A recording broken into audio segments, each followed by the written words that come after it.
क्या बात हुई? तुझे पता भी है तो क्या बोल रही है बहू? एकदम सही बोल रही हूँ। अगर आपको मुझसे अपनी इन ऐंठन भरे घुटनों की मालिश करानी है तो मुझे वो देना पड़ेगा जो मैं मांग रही हूँ। एक हाथ दो और दूसरे हाथ लो, सिंपल। बहू हूँ, इसका मतलब ये नहीं कि नौकरानियों की तरह काम करूँ। ये है अमृता और उसकी सास रेखा। अमृता एक नई नवेली बहू है जिसकी शादी कुछ दिनों पहले ही रेखा के बेटे माधव के साथ हुई है। वैसे तो अमृता दिल की बहुत अच्छी है, लेकिन वो कहते हैं ना कि खून का रंग तो दिखता ही है। बस वही डॉन की बेटी होने का रंग यहाँ अमृता में भी दिख रहा है, जो है रिश्वत लेना। जी हाँ, काम चाहे कितना भी छोटा या कितना भी बड़ा क्यों ना हो, हमारी अमृता बहू बिना रिश्वत लिए कुछ नहीं करती। चलिए देखते हैं आगे इनके साथ और क्या क्या होता है। रेखा और अमृता को लड़ती देख ससुर प्रेमचंद वहाँ आता है और कहता है, अरे क्या हुआ? काहे इतना तिल मिला रही हो रेखा? अरे कुछ बोलोगी भी या कानों में हड़ताल हो रखी है तुम दोनों के? देखिए ना पापा जी, माँ जी ने मुझे कहा कि मैं उनके घुटनों की मालिश कर दूं, लेकिन उसके बदले में माँ जी मुझे वो हीरो वाला पुश्तैनी हार देने से इनकार कर रही हैं। क्या? घुटनों की मालिश के लिए हीरो का पुश्तैनी हार कौन मांगता है बहू? पापा जी, आपको तो पता ही है ना, आपकी बहू कितनी सयानी है, हर कोई भी काम फ्री में नहीं करती। और अब शेखावत खानदान का आटा तो इतना भी गीला नहीं है कि अपनी बहू को हार ना दे पाए। क्यों माय डियर माँ जी? देखा आपने प्रेमचंद जी, ये अब मुझसे पुश्तैनी हार मांग रही है, कल को पूरा घर मांग लेगी। अरे जा जा, मैं खुद कर लूंगी अपनी मालिश। ठीक है, मुझे क्या। एंजॉय योर मालिश टाइम माँ जी। रात में जब पति महादेव दफ्तर से लौटकर घर आते हैं तभी कमरे में, अमो सुनो ना, मेरा वो लाल रंग का जो शर्ट है ना वो धो दो ना प्लीज। एक्चुअली कल मेरी एक इम्पोर्टेंट इंटरनेशनल क्लाइंट के साथ मीटिंग है, बहुत बड़ी डील का ऑफर है, इसलिए मैं अपनी उस लकी शर्ट को पहनकर जाना चाहता हूँ। अभी धो दो, रात भर में तो सूखी जाएगी, फिर कल अच्छे से कड़क वाली इस्त्री कर देना अपने शुभ शुभ हाथों से। जी नहीं, मैं ये सब ऐसे ही नहीं करने वाली। अगर काम करवाना है तो मेरी एक शर्त है। अरे यार, तुम और तुम्हारी शर्तें, बोलो क्या है? आपको मुझे 10 मनीष मल्होत्रा डिजाइनर की साड़ियां दिलानी होगी। 2 हफ्तों में मेरी स्वीट हार्ट फ्रेंड बिल्लो रानी की शादी है। मैं वहां डिजाइनर साड़ी पहनकर जाऊंगी और सब कुछ जला दूंगी। माधव अपनी बीवी की बात सुनकर हैरान परेशान अपने सर पर हाथ रखकर बैठ जाता है। अरे तुम बीवी हो या आफत? तुम्हारे दिमाग में जंग लग गया है क्या? देखो इतने सारे पैसे नहीं है मेरे पास। तुम्हारी याददाश्त तो जगह पर है ना माधव, भूल गए? मैं एक डॉन की बेटी हूँ। अगर तुमने मेरे कहे मुताबिक काम नहीं किया तो तुम्हारे लाल शर्ट को दूर ही रखो, मेरे पापा तुम्हें ही लाल कर डालेंगे। ठीक है, चलो अब ज्यादा मत डराओ, तुम्हें जो चाहेगा मिल जाएगा। अब ये डर और रिश्वत का सिलसिला यूं ही चलता रहता है और इसी तरह समय बीतता रहता है। एक सुबह सब नाश्ते के टेबल पर बैठे थे, जहां अमृता सबके सामने एक व्हाइट बोर्ड लाती है जिस पर दिन भर के सारे कामों के रेट लिखे हुए थे। अब ये क्या है? टीचर नहीं बनने का इरादा है क्या तेरा? अगर हाँ तो अफसोस, बेचारे बच्चे, उनका भविष्य तो अंधेरे में है। आप लोग बेकार की बातें बंद कीजिए और आंखें खोलकर ठीक से पढ़िए क्या लिखा है। ये आज के सारे कामों के रेट्स हैं। आलू पराठे, चाय, दाल, रोटी, चावल, सब्जी, हलवा, मिठाई, रसोई की सफाई, वॉशिंग मशीन में कपड़े धोना, ओखल में मसाले कूटना और माँ जी और पापा जी के अलमारी की सफाई करना। इन सब कामों की कुल मिला के जो रकम बनती है वो है ये 10,000 रुपए और माँ जी के लेटेस्ट लाए हुए सोने के झुमके भी। अमृता, तुम इंसान हो या हैवान? जरा तो दया करो हम पर। हे राम जी, उठा लो, अब ना देखा जाता ये सब। सच में पता नहीं कौन सा दिन था वो जब ये हमारे घर आई। महादेव, तेरे प्यार ने तो हमारा जीना दुश्वार कर दिया बेटा। दुनिया में बहुत रिश्वतखोर लोग देखे, लेकिन ऐसी रिश्वतखोर बहू पहली बार देख रहा हूँ जो अपने ही परिवार को लूटने में लगी है। बहू, तुझे पता है ना कि ऐसे रिश्वत मांगना गुनाह है। पापा जी, मैं कोई गुनाह नहीं कर रही हूँ। रिश्वत लेना बाहर की दुनिया में गुनाह है। मैं तो बस अपना हक मांगती हूँ। मेरी रिश्वत रिश्वत नहीं, मेरा शगुन है, नेग है। और वैसे भी मैं एक बहू हूँ, इसका मतलब ये नहीं कि मैं सब काम पूरी जिंदगी फ्री में करूँ, आपके चरणों को धोते बैठूं और 24 घंटे आपकी नॉन स्टॉप सेवा करती बैठूं। चलिए छोड़िए, नाश्ता और खाना चाहिए तो बोल दो जल्दी से, वरना मैं चली थिएटर। आज मेरे फेवरेट सलमान की पिक्चर रिलीज हुई है।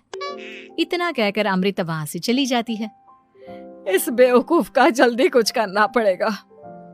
कुछ दिनों बाद घर में पूजा रखी थी और पूजा में 11 पंडितों का खाना बनाने के लिए कहा जाता है, वो भी नई बहू के हाथों से। देखो अमृता बहू, आज घर में पूजा है, 11 पंडितों को खाना खिलाना है। 56 भोग बना पाओगी? उन्होंने कहा है कि नई बहू के हाथों का खाना ही होना चाहिए, नहीं तो मैं रेखा को ही बोल देता हूँ। ओ कम ऑन पापा जी, खाना तो मैंने फ्री फंड में अपने घर में भी कभी ना बनाया, तो अब आपको क्या लगा कि पूजा का नाम लेकर आप मुझे अपनी झांसी में फंसा लोगे? अरे कल मुही, बस अब बस, पहले सुन भी ले क्या कह रहे हैं हम। तुम्हें जितने पैसे चाहिए, जितने तोहफे चाहिए, सब ले लेना, बस पूजा पाठ में कोई बाधा नहीं आनी चाहिए। ओहो, ये हुई ना समझदारी वाली बात। ठीक है, अब आप लोग निश्चिंत रहिए, मैं ऐसा खाना बनाऊंगी कि उन 11 पंडितों की 11 पुश्तें भी मेरे खाने के स्वाद को याद रखेंगी। अमृता पंडितों के लिए खाना पकाती है और पूजा संपन्न होने के बाद उन्हें केले के पत्तों पर खाना परोसती भी है, जिस पर खाने का पहला निवाला खाते ही वो क्या भोजन है। हम इतनी जगहों पर जाते हैं, लेकिन इतना अच्छा स्वाद तो काफी मुश्किल से चखने मिलता है। रेखा जी, प्रेमचंद भाई साहब, आप लोग सच में भाग्यवान हो कि आपको इतनी सर्वगुण संपन्न बहू मिली है, जिसके हाथों में साक्षात माँ अन्नपूर्णा विराजती है। सर्वगुण संपन्न, सबको संपन्न कर देगी यह खूंखार औरत। कुंडली मार कर बैठ गई है मेरे बेचारे बेटे के जीवन में। एक मिनट, अरे ये बात मेरे इस बूढ़े दिमाग में पहले कैसे नहीं आई। इस अमृता की बच्ची को मैं अपने घर से बाहर कैसे निकालूं, इसका उपाय तो पंडित जी के पास जरूर रहेगा। रेखा अगले दिन पंडित जी के पास जाकर उन्हें अमृता के बारे में सब कुछ बता देती है, जिसे सुन पंडित जी भी परेशान हो जाते हैं। अरे अरे अरे अरे अरे, ऐसी बहू तो 7 जन्मों में भी किसी को नसीब ना हो भगवान। देखिए रेखा जी, आपकी रिश्वतखोर बहू और आपके बेटे की कुंडलियों को जोड़कर देखा है मैंने, लेकिन इसमें तो यही बता रहे हैं कि ये आपके जीवन से कभी नहीं जाने वाली। इसलिए उससे सुधारने के लिए जल्दी आप लोगों को ही कुछ करना होगा, नहीं तो एक दिन वो आप लोगों को कंगाल करके ही दम लेगी। नहीं नहीं, ऐसा हरगिज नहीं होगा। मैं कुछ करूंगी, हाथ पे हाथ धरे नहीं बैठूंगी मैं। वहीं घर पर अमृता को ये पता चल जाता है कि उसकी सास रेखा पंडित जी के पास उसकी और महादेव की कुंडलियां लेकर गई थी, और इस पर जब रेखा घर लौटती है तब वाह माँ जी वाह, बहुत ही ज्यादा सयानी निकली आप तो। लेकिन मैं आपको एक बात बताना चाहती हूँ कि मेरी और महादेव की कुंडलियां जोड़कर पूजा पाठ और हवन करके भी कुछ नहीं मिलेगा, क्योंकि मैं ऐसी बला हूँ जो आप सबकी जिंदगियों से अब कभी नहीं टलने वाली। फिर चाहे आप कितने भी टोटके हवन या उपाय कर लें। तो खुद को समझती क्या है रे बदतमीज। तुझसे बात करना तो दूर, मुझे तो तेरी शक्ल देखना भी नहीं पसंद। अब सास बहू के बीच एक अनकहा सा युद्ध छिड़ जाता है। दिन बीतने लगते हैं, लेकिन एक दिन अचानक रेखा की तबीयत हद से ज्यादा खराब हो जाती है और उसे सांस लेने में भी काफी दिक्कत और परेशानी महसूस होती है। जब उसे डॉक्टर के पास ले जाया जाता है तब डॉक्टर चेकअप करके कहते हैं, देखिए, मैंने सारे टेस्ट करके देख लिए हैं और रिपोर्ट्स को क्रॉस चेक करके ये पता चला है कि रेखा जी को गंभीर दिल की बीमारी है। उनके फेफड़ों में भी काफी सूजन आ गई है। उनका जल्द से जल्द ऑपरेशन करना होगा, वरना आई एम सॉरी टू से उन्हें बचाना मुश्किल हो जाएगा। ये खबर सुनकर प्रेमचंद और माधव दोनों हक्का बक्का रह जाते हैं। लेकिन डॉक्टर साहब, कितने पैसे लगेंगे ऑपरेशन के लिए? और उसके बाद रेखा पूरी तरह ठीक तो हो जाएगी ना? जी हाँ, इस ऑपरेशन के बाद वो बिल्कुल ठीक हो जाएंगी, लेकिन वो तभी हो सकता है जब ऑपरेशन टाइम से हो पाएगा। और रही बात ऑपरेशन के खर्चे की, तो उसमें तकरीबन 6 से 7 लाख रुपए तक लग सकते हैं। जहां एक तरह सब रेखा की तबीयत और ऑपरेशन को लेकर परेशान होते हैं, वहीं घर पर रेखा को बिस्तर पर देखकर भी अमृता के अंदर जरा भी दया नहीं आती। ओ माँ जी, ये अपना फालतू का मेलोड्रामा बंद कीजिए ना आप। मुझे पता है आपको मुझे रिश्वत नहीं देनी है और घर के सारे काम मुझसे मुफ्त में करवाने हैं, इसीलिए आप ये सब कर रही हो ना। सीरियसली अमृता, ऐसे हालात में तुम ऐसी बातें कैसे कर सकती हो? हम यहाँ परेशान हैं कि ऑपरेशन कैसे कराएंगे, बैंक में इतने पैसे भी नहीं है, और तुम माँ को ताने सुना रही हो। अरे अमृता बहू, मैं भला ढोंग क्यों करूंगी? हम 6 से 7 लाख का बंदोबस्त कैसे करेंगे?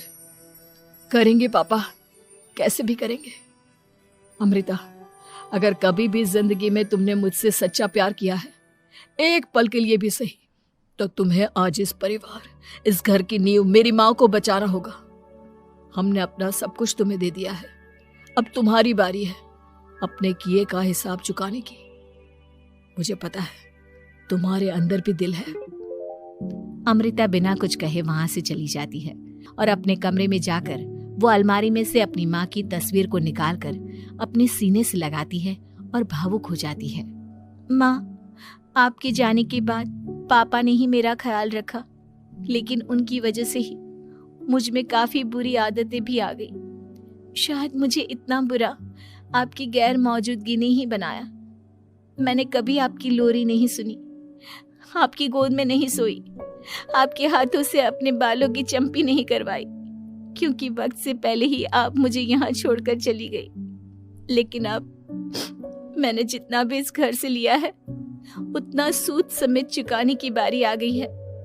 अब मैं अपने रहते अपने प्यार को भी उसी दर्द से नहीं गुजरने दे सकती जो मैंने आपके नहीं होने से सहा है। अमृता तुरंत ही अपने सारे पैसे और गहने माधव को लौटा देती है और रेखा का ऑपरेशन किया जाता है। रेखा ठीक हो जाती है और जब घर आती है तब अमृता दरवाजे पर आरती की थाली लिए खड़ी होती है। वेलकम होम माँ जी, आई मिस्ड यू। पता है कितने दिनों से किसी के भी साथ लड़ाई नहीं की थी मैंने, और ना ही किसी से रिश्वत मिली मुझे। क्या? हमें तो लगा था कि तेरी अकल ठिकाने आ गई है, लेकिन तू तो अभी भी जैसी की तैसी ही है। माँ जी, पूरी बात तो सुनिए। हाँ, ये सच है कि मैं रिश्वत लिए बिना नहीं रह सकती। लेकिन अब ना मेरी रिश्वत बदल गई है। अब मुझे हर काम के बदले झप्पी, अपनापन, प्यार और अपनी इस माँ का दुलार चाहिए। ये सब तो हम तुझे भर भर के दे सकते हैं बेटा। पूरा घर एक साथ अमृता को जोर की झप्पी देता है और सब हंस